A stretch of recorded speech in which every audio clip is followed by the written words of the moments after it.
Welcome to the Heroes of Reality podcast, a podcast about the game of life and the hero's journey we all experience. Let's jump in with our host, Dylan Watkins, as he introduces today's guest.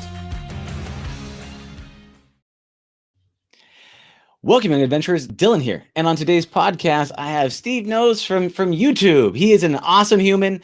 He covers the latest and greatest in all things VR and Oculus. And I thought we'd do a special live here and bring him in to the Oculus VR Facebook group so he can answer any of your burning questions.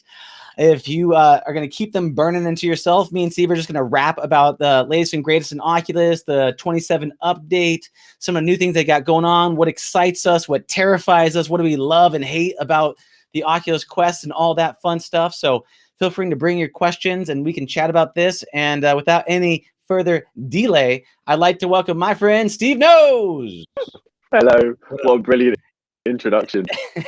Said with such confidence. How can I compete against that? Oh, you're doing great, brother. Dude, I love the content you put out there. I love the dates, and so much about like getting in the VR space is like it moves so fast. So like keeping up to date with things is like it's insane. So I appreciate the content you put out there, brother. And it's pretty great. Yeah, it does move rather rapidly, especially since Oculus are hammering at it. They're like Facebook are really trying to push to get ahead of everyone. Dude, I was shocked to find out that 20% of all Facebook engineers are working on VR. So isn't that crazy? That's crazy. That's a lot of like what are they doing? So how many titles are they producing? So it's amazing. How do you keep up with all the content that's out there? How do you stay in the know of stuff? Oh, it's tough. It's tough, but it helps when because I've been doing this for a while. So there are a few things that kind of help. I've obviously built up a massive list on Twitter of people that are doing things. Twitter is a great way to get updated directly from sources. I've also got bots in the Discord that are scanning all these virtual reality outlets, and they're pulling in and notifying me anything that happens as soon as it happens. So that's handy. Automation is key. That's the way to do it. You have your own you have your own bot journalist network that are just out there staring, coming back with pens and paper. Go, okay, check this out. This is cool, man. Let's get going. That's so cool. Actually, effectively, it's the same. Yeah, I think it's called Carl the bot. Carl the bot. So let me ask you a question. Then, so what how'd you end up getting into the whole Oculus, into the whole VR space and then creating a channel and stuff? Like what was the genesis of everything? Oh yeah, that's always a good burning question. I wish there was some really epic story, some biopic that I've got to tell, but really I've just had a passion for gaming my entire life. You can see behind me, I was obviously a console gamer, so been into games loads, and it was the PlayStation VR when that got announced. I previously tried the Gear VR, and I was one of those people that thought, oh, what is this gimmick? It's cool, but it's not great. It's not the experience that I get from normally when I'm playing these games. And it was when PlayStation VR came out and Resident Evil was supported, because that is like one of my all-time favorite franchises. Final Fantasy and Resident Evil, they've got me. So I got that and blown away. It was at that moment, everyone who likes VR knows that. The very first time you put on a headset and had that experience of wonder, it just blew my head. But saying that, I kind of died off and fell off virtual reality after a while. So about 2016, I was with the hype. Early 2017, and then I found the PSVR to be cumbersome, so I kind of didn't really dive in much after that. It wasn't until the Oculus Quest was announced that I started getting a bit more excited, and I thought I'd try it again. So let's get it. It's not that expensive. I think it was $400, which I suppose that's expensive. But in the grand scheme of things, when there's other headsets out there were like £1,000 plus the gaming PC, it was cheap. Compare it to an iPad that's like $1,000. Compare it to everything else. That's what. And as soon as I put that on, the convenience of it, I was immediately sold. It was such a step up, even though the technology or the power behind the actual the graphics, visuals, and the games wasn't what the PlayStation had. The convenience and the ease of use was there, and it's something that I've used every day since. And my channel, I'm sorry, I just ran it. Yeah, go. I'm excited. My channel actually started out. It started out as a Nintendo Switch channel. I was doing Really? Nintendo games. Yeah. So that was what I initially started. But then the Oculus Quest came out, and that's where all my time was being invested. Normally, to do a day job and YouTube, it's got to be something that I'm doing constantly all the time to keep up. So I just wasn't really touching the Nintendo anymore. So I kind of changed courses. Well, I mean, the Switch is a beautiful gaming system in and of itself. It is wonderful. I'm just waiting for them to have like a little VR headset plug-in that goes with the whole system. But you're right. There's something about like when the Quest came out, it was like it's here. It's like VR was kind of like a gimmick before then, and then you try out that Quest, and you're like, oh, this is a real thing. Like this is VR. This is what we wanted. It was like it was good enough to be like, okay, you can make my dreams come true. I'll invest in you. I'll back you and support you. Yeah. That's cool. What was you talked about a burning heart moment where things get like skin in your brain. Can you talk to me about one or two of those moments that you had that like when you tried it? Can you describe me just a little more detail about that burning experience that blew your mind? The first blowing your mind experience.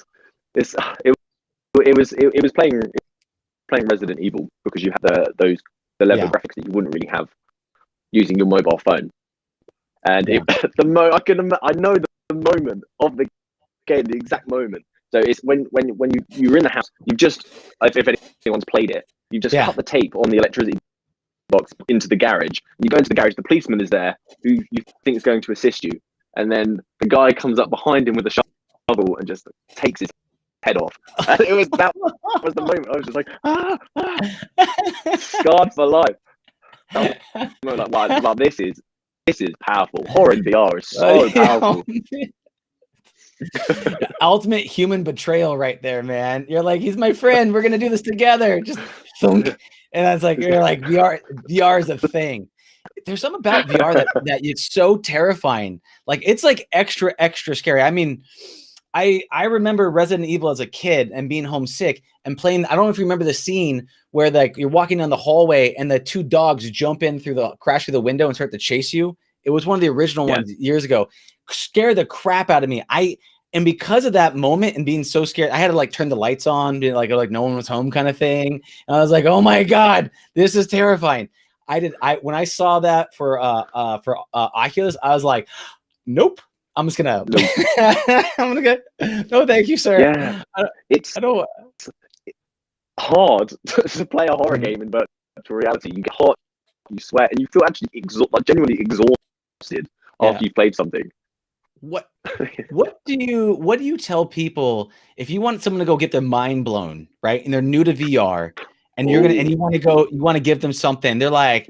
Or something that they're gonna give their friends, or they're super new to it. Like, go do this. Like, you're like, I know what I got you, right? What would be your Gordon Ramsay recommendation to them? the Ramsay recommendation, nice. There's a few things because if they're new to VR, then I can't really give them something that's going to be a bit off-putting or a bit complex.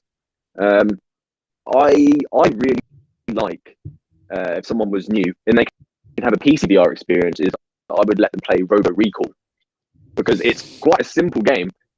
In fact, like you have to run around, do puzzles. You're just basically killing and destroying robots. But there's so much kind of nuance to it where you can grab them, pull heads off, arms off, split them in half, throw them at other bots. And the graphics were absolutely stunning. So I think as a newcomer to virtual reality, to see amazing graphics and decent interactions would be Robo Recall. I wouldn't do it if someone was playing the Quest. I wouldn't tell them to go play Robo Recall because it looks awful. That wasn't the best port. I feel like a large angry man child playing Robo Recall because you can pick up the robots and you're like I don't like you. It's like from Toy Story. You just start ripping off the legs and the arms. And it's like get out of here. You're just throwing a tantrum in your bedroom, ripping legs off. How it feels. You feel like the mean kid the mean kid that's messing with all the little dolls at home. So, but you're right. That is super fun. That is and their little quips that they make when you shoot them and things like that. It's got like enough It's that combination of like personality, like really fun and funny, but also highly destructive and cool. Like it's a good kind of Portal. They got vibe. a good art style on that game, yeah, for sure. I really do enjoy that. That was a good moment. That was like the first PC VR title I played. Blew me away. What about? I think that's probably why I say it. About that. I remember it too. It was super fun. Like, and you see the scores. You're competing with people. It's a cleanly done game. But what would you say in terms of like a quest game? What quest titles out there right now do you think would be? It's a tough one. If they're new, I'm just going to say games that I love. And something about virtual reality which normal games don't provide is that sense of presence. When you're playing a VR game with friends, a multiplayer game, and you see them next to you, waving, you're chatting, there's nothing like it. So I would say I like Hyperdash or Population One would be the games I'll get them to try, because if they're new as well to virtual reality, those kinds of experiences they're probably familiar with, probably played Fortnite, probably played Call of Duty, so they're going to understand what they're doing. But it's simple enough where they can just pick it up and play. Yeah, and Hyperdash just became public, right? It was in the App Lab, right? Or is that? It was on SideQuest in alpha for a very, very long time. But just recently hit the official store. Oh, just the official. Yeah. Oh, you're right. Hit the official store. Yeah, I think I bought the official one because I was playing the pre-alpha one as well. And so for people that don't know, and they can hear, Population One is a large scale. It's very popular VR in the actual Quest store style. Teams of 3 go off into this large style, kind of like PUBG, get dropped down, do battles. Last team, a trio surviving, lives to have another day and carries on. Hyperdash is kind of like a red versus blue Halo style game where you can jump on these moving tracks that will carry you across, almost like a literal rail shooter. That will bring you in, and you can now shoot things, shoot other team members, and it's kind of like a Team Fortressy kind of shooting style game. I don't know if that, and I know I played on SideQuest, but now it's in the store. How else would you describe those games to people? I don't know. Population One, a battle royale. You get dumped in the map, and you got to be the last team standing. That's I don't know how else to put it. I know people think Fortnite because there's a building aspect to it, but the building aspect's really for defense rather than having those crazy towers that you build up and have a tactical advantage. And Hyperdash, a fast-paced, rail grinding, dashing robot team deathmatch or some type of game. I don't know. It's just an FPS, but it's just done really well and clean. Yeah. It's fast. It's cool because the speed of the game is really good, and it feels really great. So those two are amazing experiences. What about in terms of like? Oh, well, let's talk about this. So we have some new things that are coming out right now with the update 27 right now for the Oculus Quest that just came out. Bunch of new updates, some changes and things.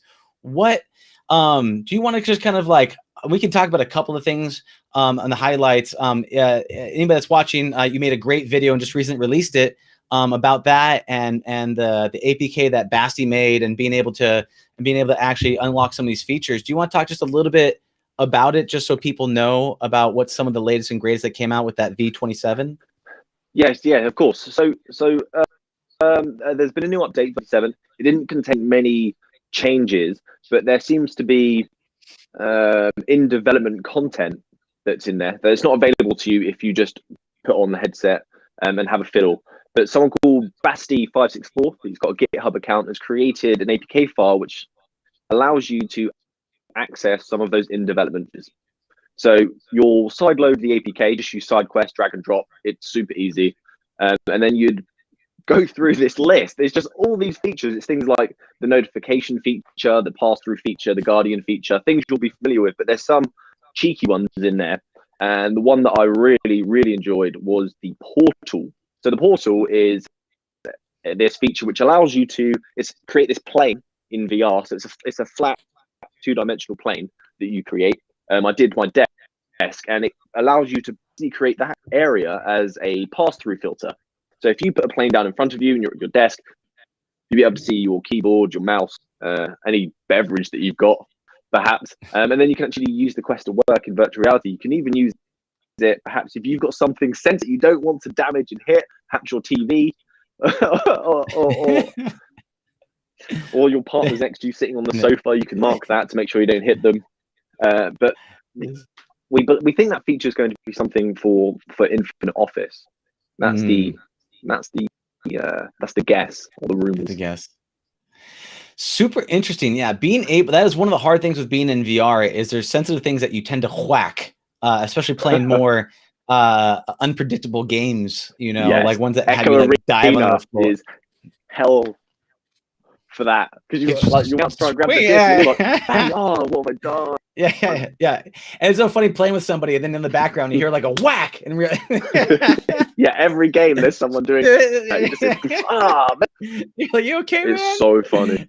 That's a good one, man. That pass-through camera sounds super dope. So I haven't had the update yet, but I know what you can turn on the camera. So if you look down, you can see your computer, your drink, your station, and it'll be persistent. So if I look around, I walk around, I come back, it's always going to be at that one spot, that one location, which it's great. That's a great feature set to be able to have. The other one was intrusion detection. So if people walk in your environment, then you can get that. I haven't tried that out yet. Have you tried having somebody No, walk I haven't into tried your... it out. It was an instructional video that was within the code. So it was telling you about features that it would have and what you'd get. So you'd be able to tell from 3 meters in front of you if someone was walking into your play space.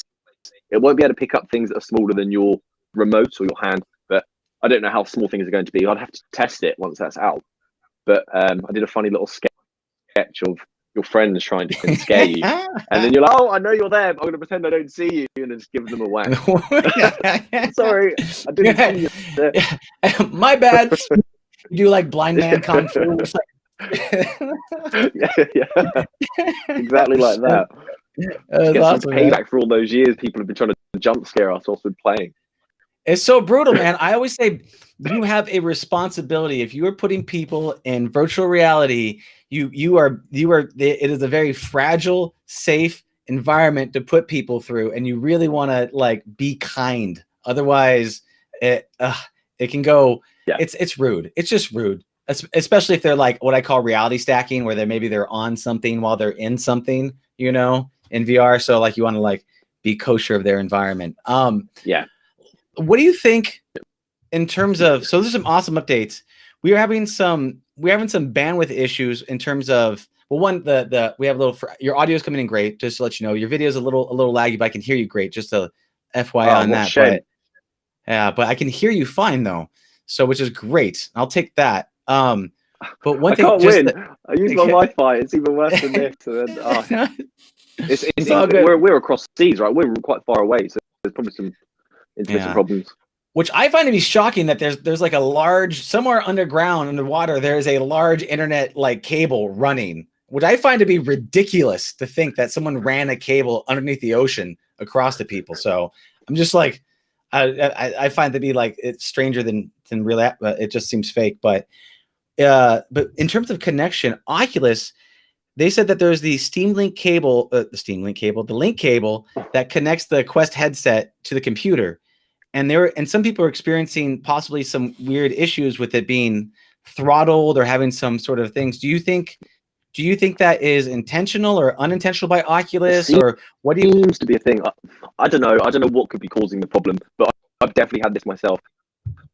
Because when I got the cable, I'm like, sweet, this is epic. I don't know how good this is compared to my third-party ones. So I did the connection test, and I got 2.7 gigabits per second. So when I did it, after the next update, it was only 1.5, and then I tried many times throughout the day as well. And it was still 1.6, 1.5. So I don't really. That's still more than enough, though, to think. But it's just quite strange that that's happened, and I'm not the only one that's reporting this. I wonder if they're passing through like extra data that you can't see, like they're using like 3 or 4 extra lanes for like analytical purposes or something.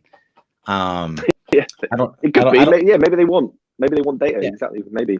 I'm just curious. I have no idea. I just wondering, have you seen or have you tested anything on virtual desktop to see if there's any degradation with doing Wi-Fi at all? The wireless. Yes, I've been using that. I've not had. People haven't reported it. I've not had the virtual desktop problem, the wireless problem solution. No issues at all. I was using it today. Cool. Perfect. Okay. Well, it's even better. I mean, you don't even really, once you get to the wireless desktop, it's like, why ever use a cord? If you have it is exactly like what. So I got a dedicated router that I just plugged into the back of my computer, So like no one in the house is internet or Wi-Fi is using that box. So I got the most perfect wireless connection, and that was like £40 instead of 80 for the cable. Just why would you go wired? If you can have your own dedicated, I know I also got my own router too, because I was like, look, I just need a clean pipe from A to B, because you're so free. It's like it's one of those ones. It's like when they all of a sudden did they flipped the switch and all of a sudden you had hand tracking. You're like, what? Hands? Just by updating? It's like Elon Musk updating his cars and now you can like autopilot. You're just like, what else can they update? So I'm like, what are you excited for? Like, what about like what's the things that haven't come out yet that you're like, I really want this thing to be here, but it's not here yet, and I'm still upset about this. Is there anything that's like top of mind for you on that? Yes, I want HTC to release a standalone headset and Valve to release a new PC VR headset. I need it, but because I want features such as like increased FOV is like probably the top of my list of what I want, because it's something that bothers me about the Quest. The refresh rate, I'm not too fussed about, as long as it doesn't go back to 72, 90. I'm kind of happy with 90. If I had to choose, I'd go for FOV with eye tracking and dynamic foveated rendering and things like that, so you can squeeze a bit more out with the standalone devices. Yep. That's really good. That would be so. So yeah, the eye tracking would be huge, because when you can start to do that, there's some crazy amount of like almost creepy, like you're in the game, kind of thing, because they can tell what you're looking at and what you're doing. Dead eyes at the moment, all characters. There's like this. Hello, sir. Welcome. Please sign your soul here. Yeah, it's no. Sorry, something. I just remembered something. I can't remember who did it. They posted a video. Something like 3D brains or something, where they had. That's probably wrong, but they had integrated. they'd integrated AI into non-playable characters, so they were walking in the street, and if you were in VR, and you were able to speak to them with natural language and get certain responses that were involved with the game. That sounds like such a good advancement. If you created an open world game like GTA, fingers crossed, and you had that feature, you just go up to random people, like, where's the shop? And they're like, oh yes, over here. That would be insane. That would be nuts. Yeah, but that's straight like Sword Art Online, kind of like bringing you into the Matrix type of thing, when you can have full on conversations with NPCs and things and like just talk to them. That would be crazy. But the eye tracking too, especially like if you like look away or whatever, then and they respond to like the way that your eyes are gazing, like that. Oh yeah. What are you looking at? Yeah, it's like it's some sort of like interrogation scene. They're like, I can tell you're lying by your pupils. Stare off. Yeah. so fun. Oh my god, there was a thing back. I don't remember. It was a VR girlfriend. I think it was on Steam or something. There was one that was like creepily weird, and you'd do all these like dates with her. Like you'd go and you'd throw darts against a dartboard with her, and you'd have like these like rock paper scissors games, and she was like hyper realistic. And it was really weird because she was like this like cute, and the physics were real. Let's just say a lot of the physics were real, in different ways and shapes and forms that you'd think. And at the very end, like you go on your last date, and she goes to leave, and she runs up to give you a hug, and like every person would put their arms around her and like give her a hug.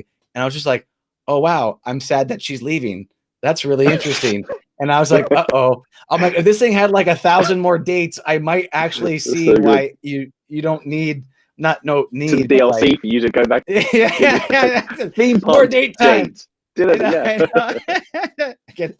I have the robot bring me a beer? Yeah, I know. There was all these dates. Like you did things where you spoon food into her mouth, right? And like it was a really interesting. I can't remember. It was like VR girlfriend, but the art, the graphics were so real. Like it was like, this is getting good. So if you did the eye tracking and you had like a lot of the other things going on, I could see it gets funny.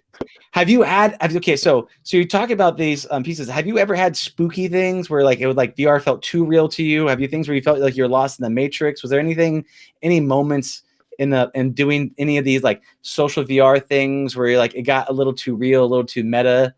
Was there anything that you can think of? No, I don't really think I've really had that. I think I've been playing for so long that I've probably become a bit desensitized to a lot of the experiences. I'm aware that this isn't actually happening. what can I see? I think maybe I probably had a little inkling of that experience when I first got the B haptics gear. I can't remember what I dived in, but I was able to feel like getting shot, and that was blowing my mind. That was like kind of throwing me off. I was having little like, oh moments. Dude. But nothing crazy. No, I don't think the tech's not really there yet. I don't think. Yeah. Well, yeah, it's not super the right up there. Like right now, it's not like hyper realistic, but there are things where you can go in like that are deeper experiences. Like that's like warehouse VR, right? Where you have like a void style like backpack and you're walking around, you have like wind being blown in your face, like where you lose yourself a bit in that moment. But it's nothing. I've not tried void. Yeah, they seem really cool. Yeah. They've got some great setups. They've used some franchises for some of their experiences. I've not tried it, annoyingly. Well, we haven't gotten that. Well, because right now VR is at that low hanging like fruit where it's like, you know, it's $300 right now for like a Quest 2, which is great. Which is crazy. It's so nuts. Dude.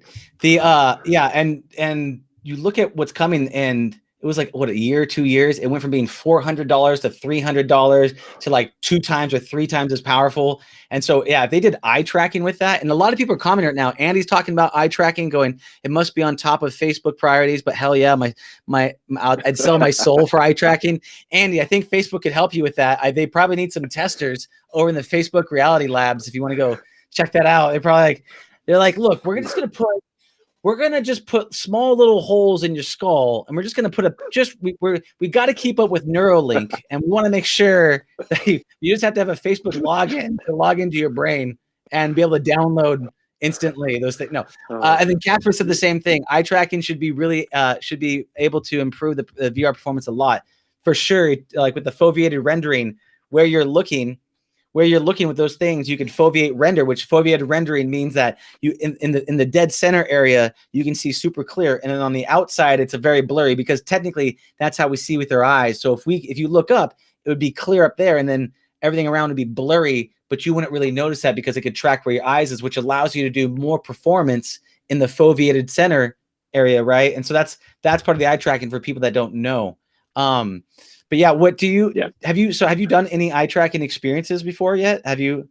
No, I've not done any eye tracking experiences. No, unfortunately not. I want something else I'm looking forward to though, as well as eye tracking, is the varifocal lenses, ones that they'll be like crystal, so they can change the depth, like your focus depth. Yeah, exactly. So because that's something in VR at the moment, I look something up close and it's all blurry. I think that's going to change the game massively. Even though it's something so small, we're going to be able to experience these virtual worlds in a much more natural way that we see the real world in. And I think that's going to make a lot of a difference. I'm looking forward to that. Yeah, man. I had an experience once where I got to try out the eye tracking at this one event. I actually I built an application for NVIDIA we were doing this like thing where they're like showing this like industrial size package. It was back in the day where it was basically 4 P5000s that we had to build as like a graphics card system to be able to run like 4 instances of the Vive at the same time. It was big. It was ridiculous. And I had to do it. I had to reset the BIOS, if you know, by hot wiring, by hitting the circuit and like resetting the whole thing because it was broken. Anyways, moral story, I was at this conference and I got to try the eye tracking with Toby. And the Toby eye tracking, I got to be Cyclops. And what happened was I was standing on top of a roof, and these flying like kind of like drones popped up in the air. And when I looked at one, lightning bolt or fire, the Cyclops beam would shoot out of my eyes, and I'd blow them up. And it was like, and I was like, yeah, this is great. So to me, that was my only experience I had with it, but it was super fun. But again, you know, big bulky headset plugged in at a conference. So I'm sure they'll make it for that. Like they're working on Oculus Quest 3 and Quest 4 right now, aren't they? Is that I've heard? To be fair, to be expected as well, because they've released the second, right? They should be working on what's the next iteration look like, and what does the one after? Yeah. What does the one after look like as well? So and how fast they're pushing out new features. I'm not surprised that they'll be doing that. It's probably not going to be that long until we see a next Quest as well, like next year, maybe even the end of this year. So it's really take over. I mean, it's crazy because like Quest 1 is good, right? But it's so funny. So like, now they bought Quest 2. I was like, oh, Quest 1, you're terrible. I can't believe you. I'm so quick to hate the old tech, even though I appreciated it like 6 months before that. Like, it's so funny. Like, and I'm sure at some point Quest 3 is going to come out. I'm like, Quest 2, you suck. Get out of here. I don't want anything to do with you. Non-eye tracking silliness. But like what about what eye tracking do you want to have? What eye tracking do you want? Like, what features do you want to have with the eye tracking? What would you want to do with it? Can you talk about any feature sets or things like the Oculus, like Cyclops Vision, or anything else that would you'd like to see in titles coming up? Yeah, of course. Well, the first thing is these eye tracking, this feature. I'm hoping that also integrates some extra, allow us to see facial expressions. That would be epic. Body language is like 80% of how we understand people and gain context. And so I would love to have facial expressions. I'd also like to see gaze control. So, hands-free, no remotes, and you can just select apps. Well, I want that. I want to watch that. You can just move your eyes around to scan through Netflix. Just features like that allow me to be lazy, so I can just lie in bed. Can I will the Postmate guy to put the food in my mouth? Can I? No, but no, man. Did you hear about? I'll tip extra. No, man. Did you hear about the Mark Zuckerberg? He's got this wrist strap thingy that he's coming out with augmented reality, and it was some, I think, Control Labs or something that had smart swiping. Yes. Could you talk? Okay, so I want to talk a little bit about that. And then Casper asked, has anybody tried the version of Vive Pro Eyes, the one with the eye tracking built in? I haven't tried it. I've heard about it. I've got some buddies who use it. It's more enterprise edition kind of stuff, where they can do it for like military or enterprise applications. But I haven't done it yet, Casper. But if anybody's got any questions and wants to know, Steve here probably has spent as much time in VR as anybody. And so if you feel free to throw them in the group, any questions, he'll answer any question you have. It doesn't matter how technical or complex or hard. He knows all of Mark Zuckerberg's secrets. So please throw them this way. No, I'm not. Just setting you up for this one. No, but if you always have any questions, please ask them. We'll do our best to answer them. But to bring it back a little bit, you heard about the wrist strap that they're talking about with Facebook Reality Labs with the smart swiping technology. Do you want to talk a little bit about that and what you're talking about with gaze tracking and how you could see that all working together? Oh, that's kind of scary. So Control Labs was a company that existed before Facebook developing this technology already. And then Facebook acquired them. And then now I guess they're adopting what they've been working on for virtual reality.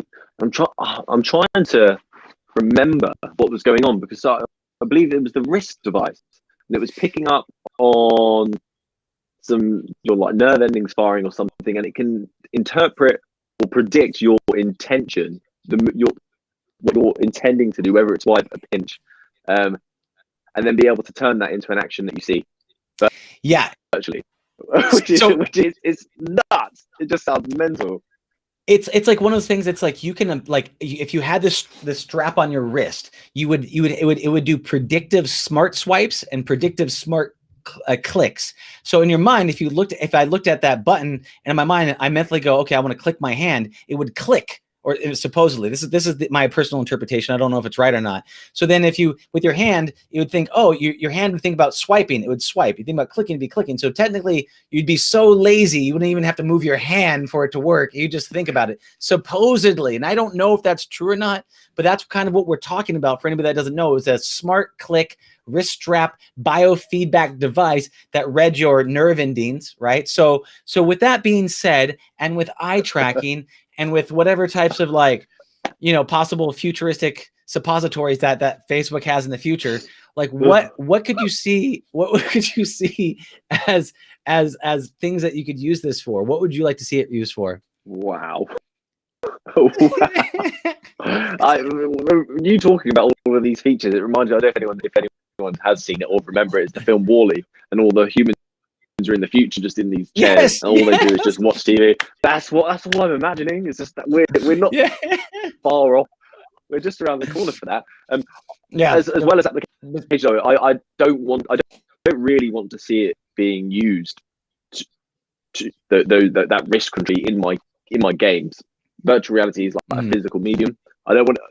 I'm playing VR because I want to actually embody the character and physically do things. So if they were started where I just lied there, I don't really know I'd enjoy that. I'd like to see it in things perhaps as more productivity apps.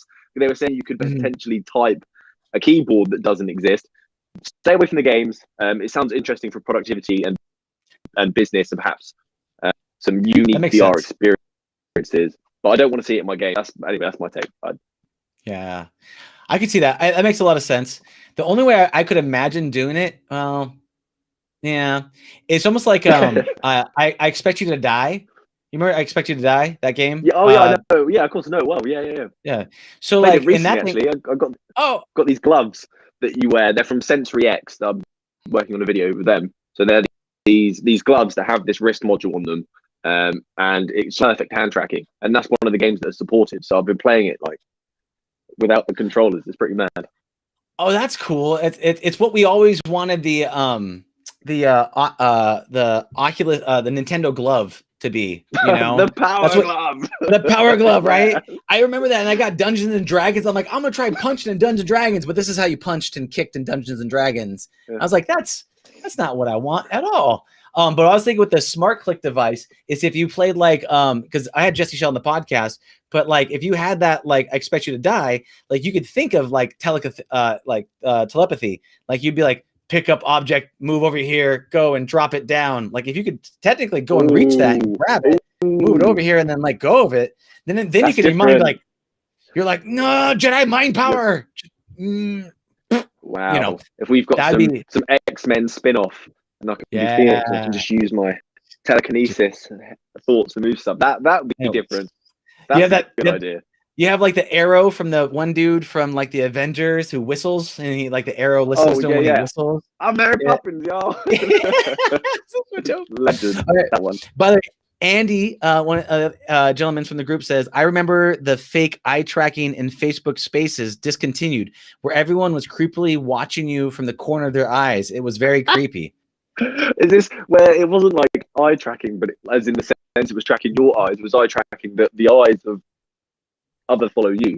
Is that what he's referring to? Yeah, I think it was like this, or like you did this, and like things would walk in the scene.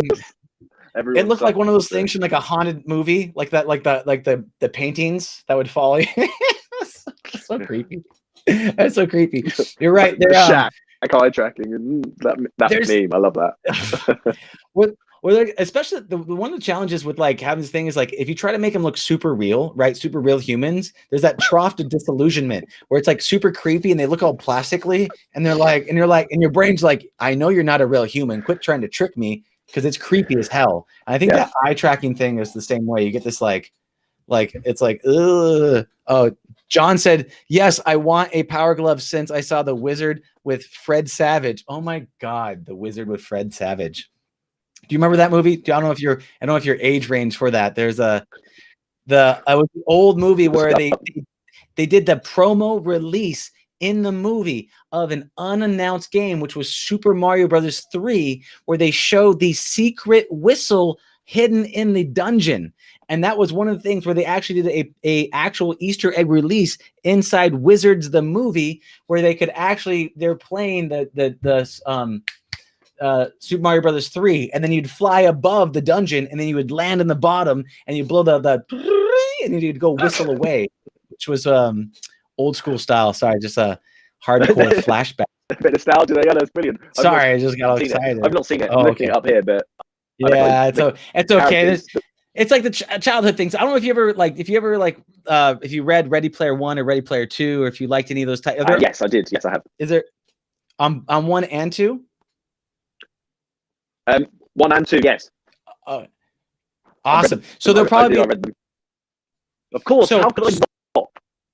I just hey, same page. So we got this spoilers for anybody that's listening. Spoilers for Ready Player One or Ready Player Two. If you haven't read Ready Player One, go for it. It's awesome. It's an epic story. And then I'll just watch the film now. It's out. Yeah, well, yeah. You have to read two, but you can watch the film for one.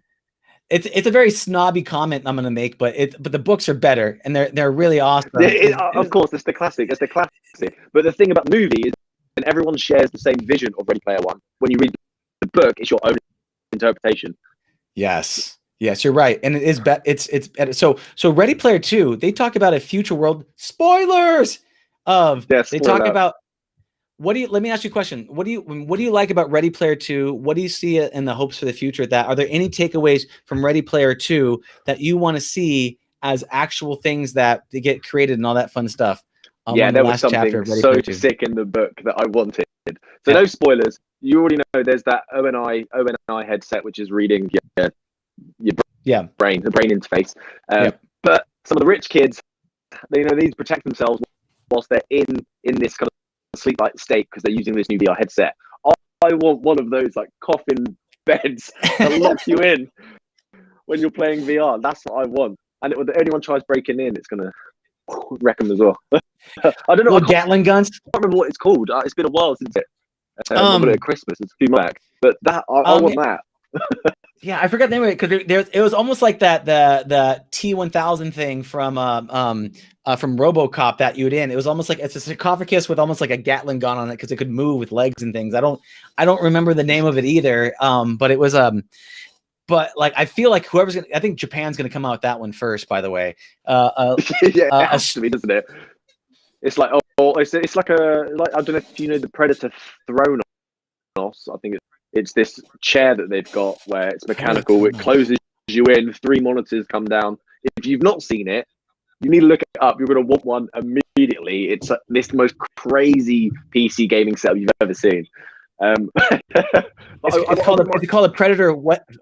Thronos? Thronos, I think it's called Predator Thronos. Okay. I'll look it up for sure. I want to see. We can take line. You'll want to see it. You'll definitely want to see it. And something else look it up. I'd like is they've got that the ability to feel other people's emotions, and you'll be able to play back other people's experiences. That sounds something that. Oh, you're right. Really Yeah. You could take an instant snapshot of someone's things, and you could be able to do that.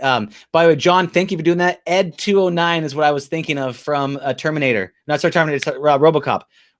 Ed 209. It's basically a coffin with a Gatling gun down the stairs. Yeah. That's the whole thing. You don't want that. You don't want to live on the second floor and have that as a get around device. But if you had that would be so. Because you're right. One of the biggest things that's terrifying about VR is you're completely vulnerable, and so that's why the intrusion detection was super dope. Is knowing when people come in your environment because you're in a very sensitive place. You're in another reality. So having a way to be able to like be protected and safe and alerted, and especially if like a robot guard dog, essentially, that would that'd fire bullets from its mouth. Guard dog. It's safe. I want a robot guard dog like this above the intrusion detection that barks and then shoots out lasers and darts and hits you. Personally, it's just lasers you can control request. With your eyes, Cyclops. Freaking sharks with laser beams on their heads. You're right. So yeah, 10 seconds to comply, please. Thanks, Casper, for sure. So that thing would be incredible. And you're right, being able to do that sensory input where you could actually share experiences with each other. There was a chick, and I don't know if you actually knew about her. I think her name was Mary Lou. And so at one night, it was Reddit. I'll tell you a quick little short story. And it was 3 a.m. and I was on an Oculus subreddit, as you sometimes want to do, trolling the internet at 3 a.m.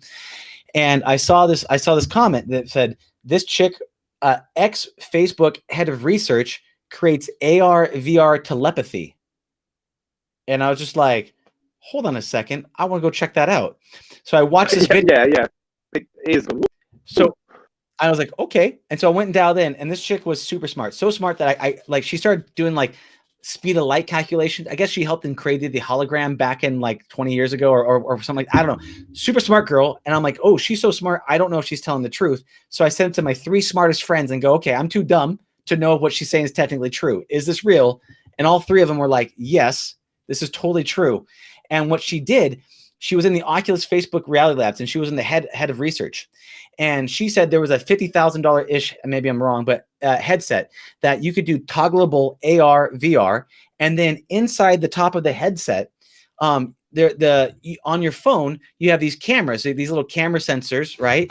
They had an array of cameras inside the headset that could actually look at your blood flow, and it was like a micro functional MRI machine.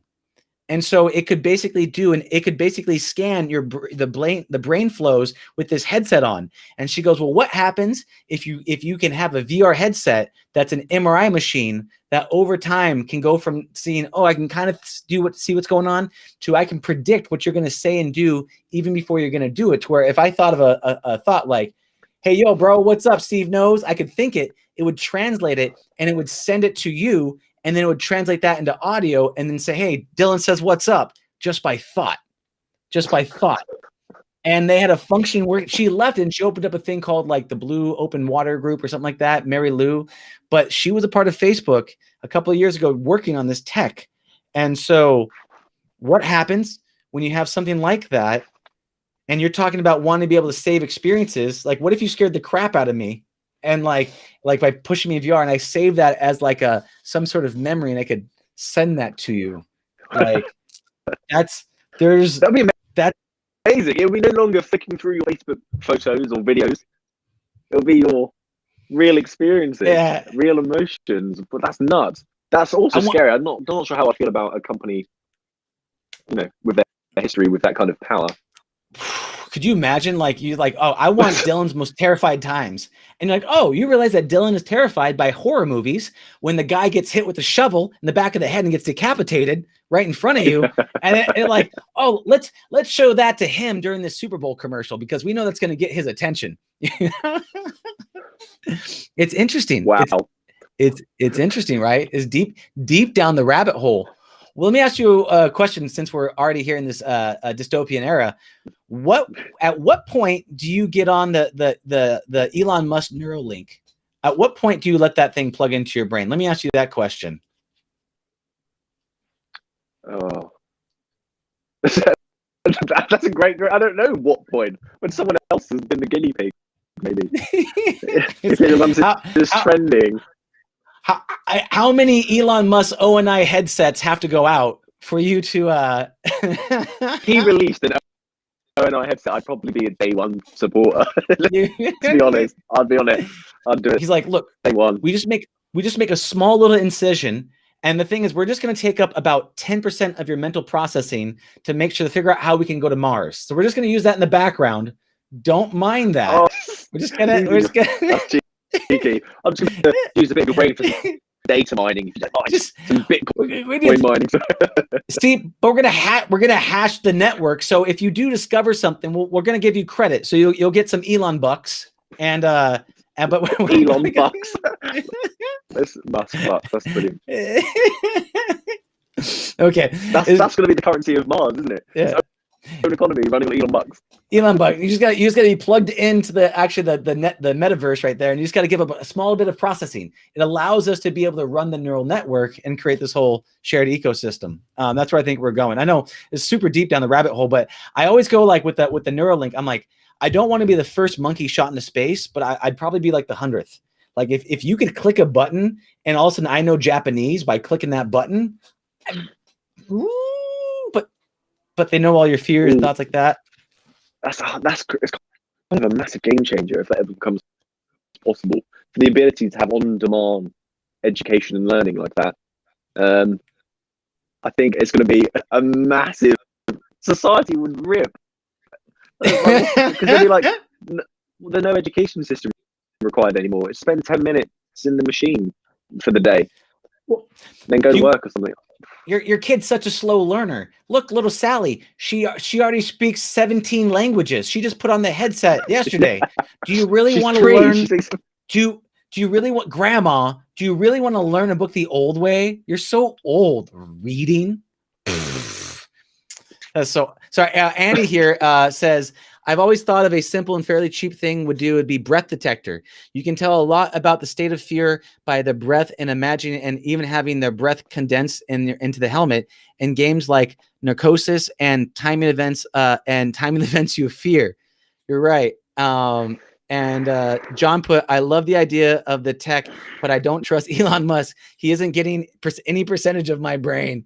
Come on, John. All the cool kids are doing it. Don't you want to support?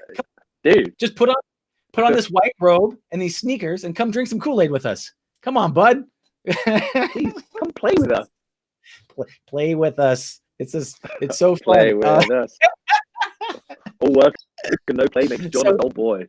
I know, right? And John put, and you come out with John Spartan with new knitting skills. You're right. When you're it's a good throwback. Demolition Man. I get so mad. I just got an urge to knit. That's all I want to do. I just want to knit things. I've not seen Demolition Man in time. A long time. Old school Wesley Snipes when he used to pay his taxes. Yeah. You know, Stallone and Wesley and Bullock. Sandra Bullock as well, I think. Sandra Bullock and the other guy who gives zero craps. I can't think of his name. He smokes cigarettes and talks crap all the time about the.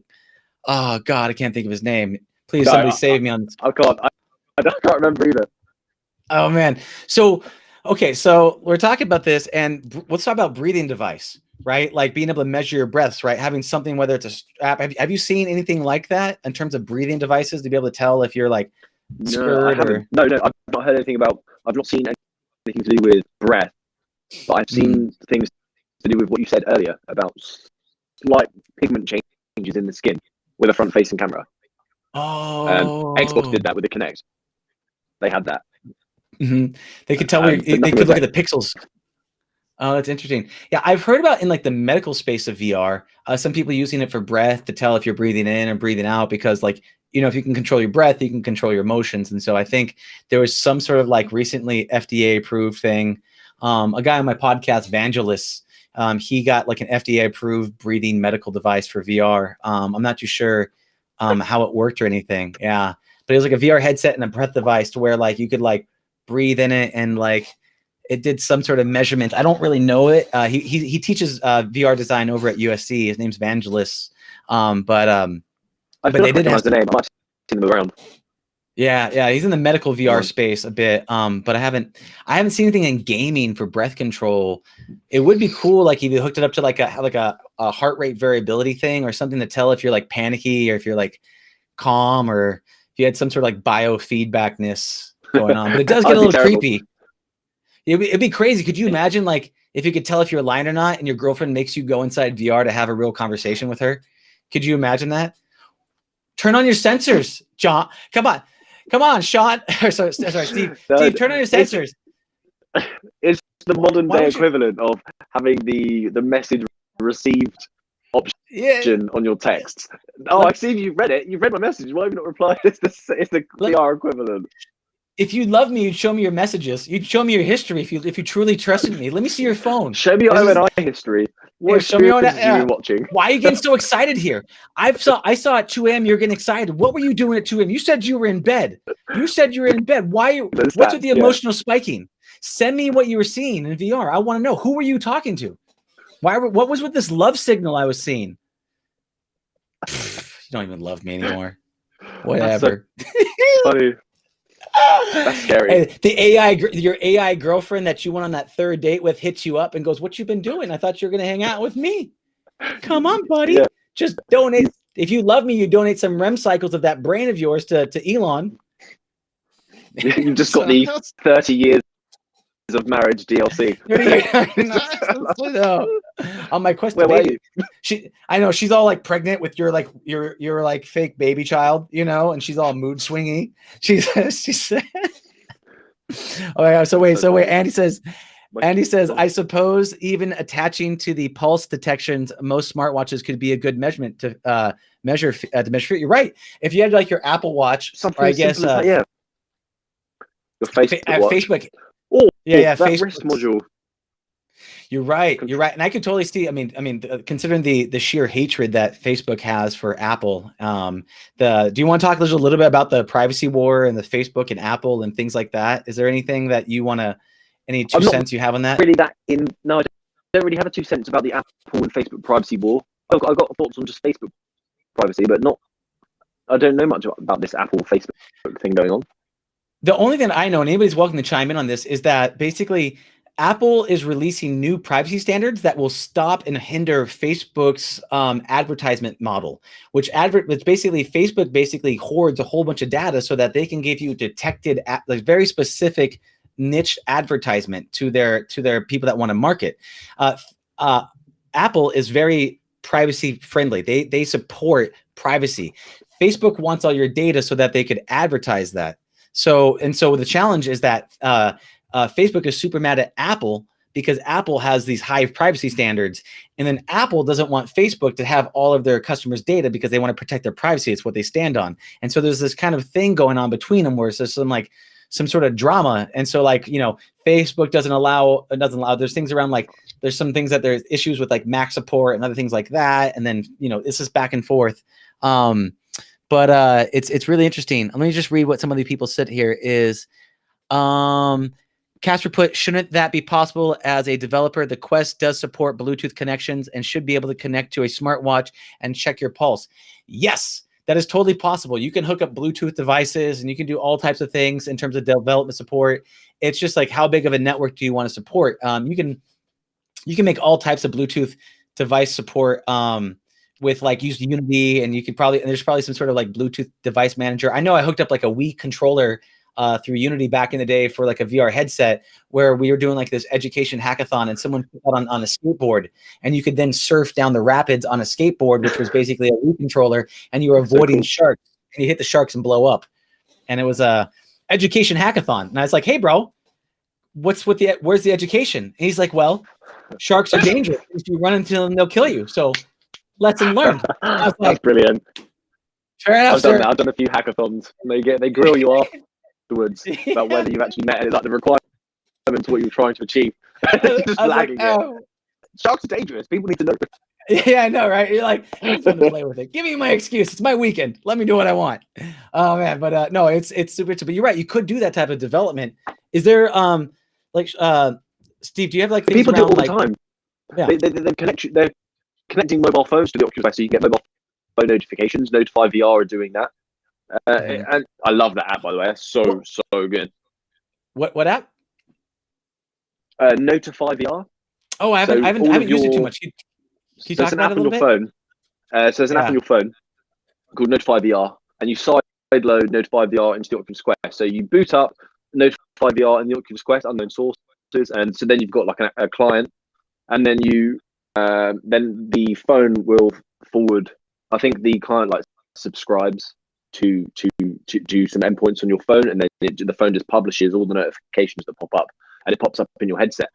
It's been incredibly good. If I've ordered food and I want to play VR, it pops up saying food's here. And I'm okay. Otherwise, you'd miss it. Deliveries, people trying to phone you. It's really helpful. Wow. Okay. So the Notify app you can get from the Quest store. Sounds like take it, drag it in. SideQuest. It's on SideQuest. SideQuest. Sorry. You're right. SideQuest. My apologies. I know. SideQuest. Everybody, don't hate me. And so, you're right. Really, the thing about being in VR is it's amazing, and you're lost in that reality. But losing your keyboard, knocking over your beer, punching your TV, missing your food. I've done that. I've smashed my TV playing VR. Yeah. I was playing Pistol Whip, and I went to Pistol Whip someone, and I hit the TV, and I smashed it. Oh man, it was so painful. I've pistol whipped people in VR before by accident as well. It's you're like you always feel bad. You're like you have to always I always feel like because I've built games and I've demoed games and I put headsets on people where I have multiple people inside of space because you have outside tracking, and I just be in the Matrix because people's hands would come across and you just have to matrixy dodge all the movements coming at you. So those are some of the things that I love when people are building these applications that fix these things, like the notifications and the intrusion detections and all these types of things, which are great. I'm going to read some more things. Andy put, hey, I have a Huawei watch. Great. So every company and nation hates me. Okay, great. Congratulations on getting that Huawei watch deal. I don't know if they're taking all the data, but whatever. What are you gonna do? And I haven't data mined found partners in the Quest V27 showing future phone notifications code. Yes. Could you speak a little bit about that? Yeah. So Andy, we spoke about this earlier on about some new features that were coming to the Oculus Quest. So yeah, as you said, I was talking about Basti 564 had been looking through the source code of the firmware and found some strings related to some instructional content regarding phone notifications. So hopefully, yeah, you're right. Hopefully Oculus are going to implement that natively. But currently that's not there as an app you can sideload to do it instead.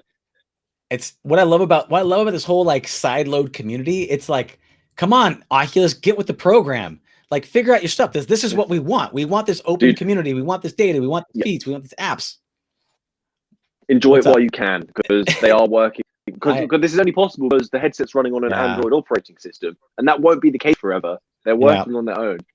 So yeah, enjoy it while you can. No, don't get rid of my. I like the wild, wild west of VR. It's super fun. I love it.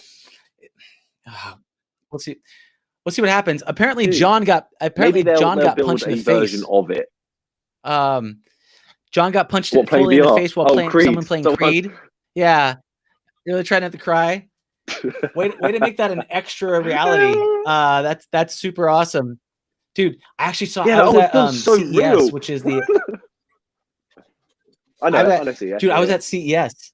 So CES, someone had this VR headset, and then they had a moving punching bag that would come at you back and forth like this. And so you could like dodge and dive it, and then you'd go to hit it. And so you could literally hit this punching bag, and the thing would it would move around as a swivel. And in VR, there's a character that you'd have to go past. So I can't wait for that. Unfortunately, I don't think Oculus is going to have that at like $299 or anything. And that's where I think like warehouse VR and all that stuff is still going to be there for that type of effect. But or you can punch John in the face. You can always do that. I'm sure that's always an upgraded experience. And so it's super real. Sorry, John. Sorry, buddy. It's all right. Be haptics to have gloves that you can wear, so you can feel haptic feedback when you land punches. That does exist. That is cool. But I'm sure it's not to the equivalent of actually feeling like the force going up your shoulder when you're actually throwing a punch. Yeah. I saw one that had like little like pieces of like rubber band or something connected here to you can like get right. We're streaming this recently. So it was some like elastic on the arms. Like, put resistance when he was throwing. I wanted to like some I love it so much. I think it's such a good thing, especially for gamers. It's great because I don't have the motivation to go to the gym. But when I'm playing a video game and I'm exercising, I want to play games. So it works out. It's the motivation to keep trying a bit harder and actually get moving. And then the hard thing is trying to find those balances. Like Beat Saber was unintentional, the best exercise game of all times. It was just like it came out so strong. And then but I do see there are new games coming out. I think you released one. I saw you talking about one. There was actually a fitness game that was Gym Masters. That was more kind of like, it sounded like kind of like a story driven fitness exercise game that kind of had like Pokemon style fight gym masters and stuff like that. Do you want to talk a little bit about that?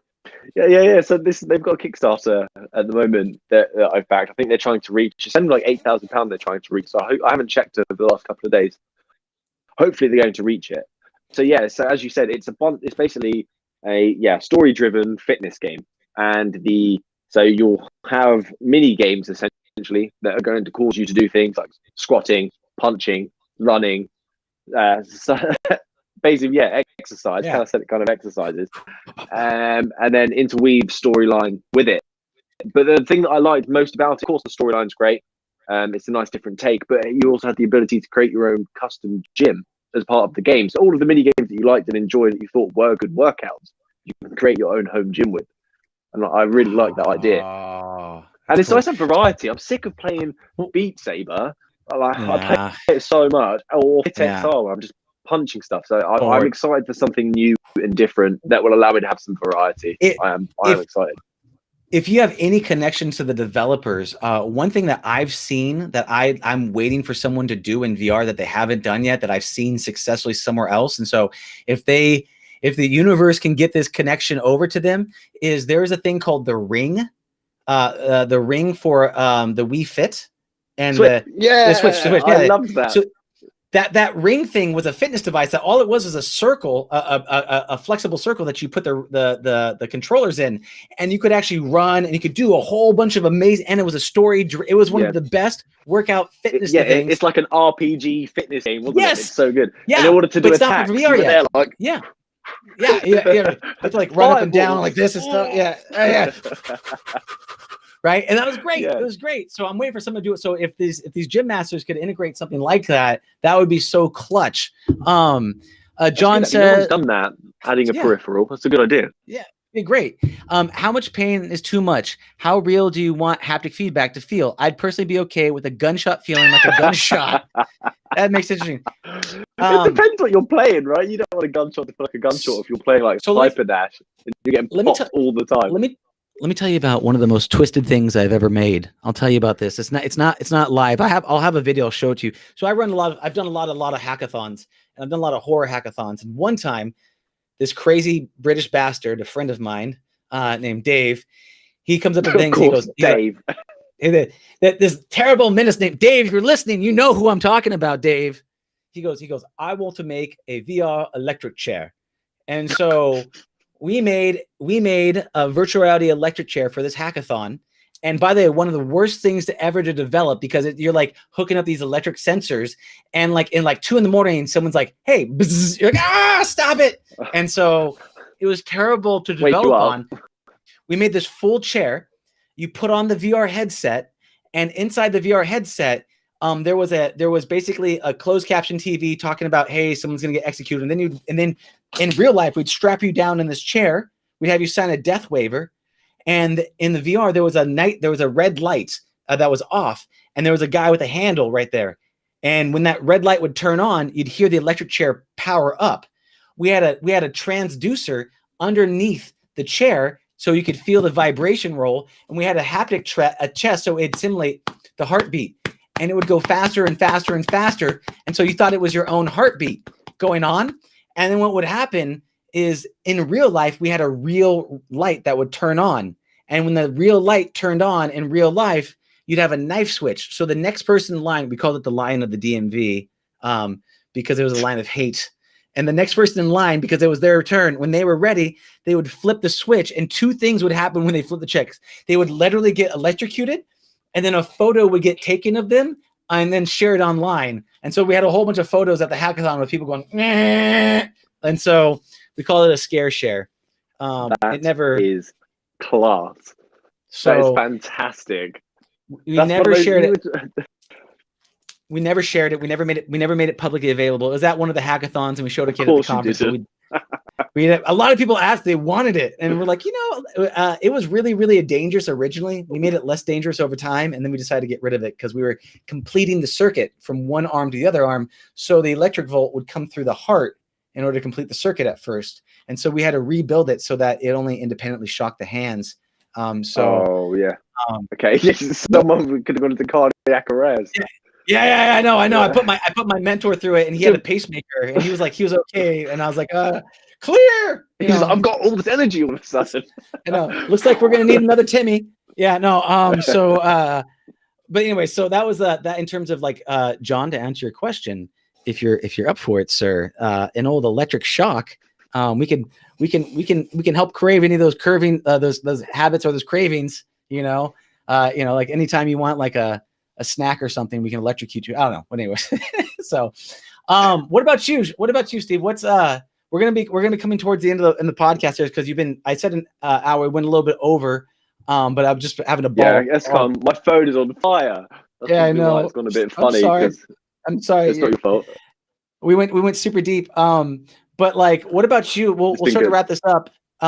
What's too much real for you? What about you? What about real is too real for you? And haptic sensors and sensor inputs. What about you? Is just push the button. What about you? When is virtual reality going to be too much for you with the sensors, with everything? I don't think there is such a thing. I'm ready for it to be like I feel right now. Yeah, I'm cool with that. Actually, no, tell a lie. I want a child version, real life, without the pain. without like, so you can customize the pain. At least there's some sort of settings, because then I'll be able to experience all things in life, like shot. Not that I want to, but if the opportunity was there in a game and I could, not actually happen, I'd probably go for it. I like the thought of that. That's it. Pain. Everything else I'm completely game for. Yeah, put me in. You get that pleasure button again. I like look holes in the brain, put the little wires, and just hit the monkey hitting the pleasure button, over and over again. There's by the way, John's with you. He says, just push the button. He's ready. He's ready to get down with this action. Well, okay, we can do that little throttle of pain. So anybody out there that wants to build a pain device, I know like there's a Pavlov shock device that you can hook up. They have it's called Pavlok, I think it's the name of it, and it's a shock device that's Bluetooth. You can take a look at that. So yeah, in case you smoke cigarettes when you're not supposed to or do whatever, I know that's out there. You can hook that thing up. I don't know if anybody else has got any I thought you were pain talking about an add-on for the game Pavlov. No. It's a Pavlov. It's a habit device that basically shocks you. And it was one of the things that we were looking at possibly bringing into the VR lecture chair. But someone else can take that ball and run with that and go shock the crap out of their friends and go make their own devices on Shark Tank. Yeah, it's a thing, man. It's out there. So that's it's okay. So you're ready for the Matrix. I'm here with you, dude. We're I think all of us here, including John and Andy and everybody, I think we'd all jump inside with you and just say, okay, just put that feeding tube in. Give me that pill. Let's do this. With that being said, my last question for you is, is there anything else you'd like to let people know? Do you want to let people know about your YouTube page, how they get a hold of you, about more that you do?